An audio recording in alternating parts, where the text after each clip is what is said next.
Well, dear, has the fan been sent home yet? Margaret, you've cut open my bank book. You've no right to do such a thing. You think it wrong that you are found out, don't you? I think it wrong that a wife should spy on her husband. I did not spy on you. I never knew of this woman's existence till half an hour ago. Someone who pitied me was kind enough to tell me what everyone in London knows already. Your daily visits to Curzon Street, your mad infatuation, the monstrous sums of money you squander on this infamous woman. Margaret, don't talk like that of Mrs. Erlynne. You don't know how unjust it is. You're very jealous of Mrs. Erlynne's honour. I wish you had been as jealous of mine. Your honour is untouched, Margaret. You don't think for a moment... I think that you spend your money strangely. That is all. Don't imagine I mind about the money. But what I do mind is that you, who have loved me, who have taught me to love you, should pass from the love that is given to the love that is bought. Oh, it's horrible. And it is I who feel degraded. You don't feel anything.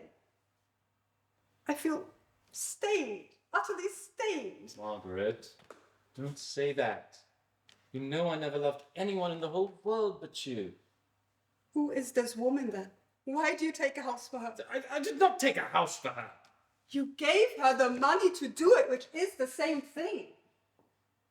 Her husband died many years ago. She's alone in the world. I don't want details about her life. I'm not going to give you details about her life. I tell you simply this. Mrs. Erlynne was once honoured, loved, respected. She lost everything. Threw it away, if you like. That makes it all the more bitter. Misfortunes one can endure. They come from outside. But to suffer for one's own faults, there is the sting of life. It was 20 years ago, too. She was little more than a girl then. She'd been married for even less time than you have. I am not interested in her. And you shall not mention this woman and me in the same breath. It is an error of taste. Margaret, I came to ask you a great favour, and I still ask it of you, that you have discovered what I had originally intended you should never have known. That I have given Mrs. Erlynne a large sum of money. I'd like you to send her an invitation for our party tonight. You are mad. I beg of you. I am going to dress for dinner. Don't mention the subject again this evening. Arthur, you fancy because I have no mother or father that I'm alone in the world, and you can treat me as you choose. You're wrong.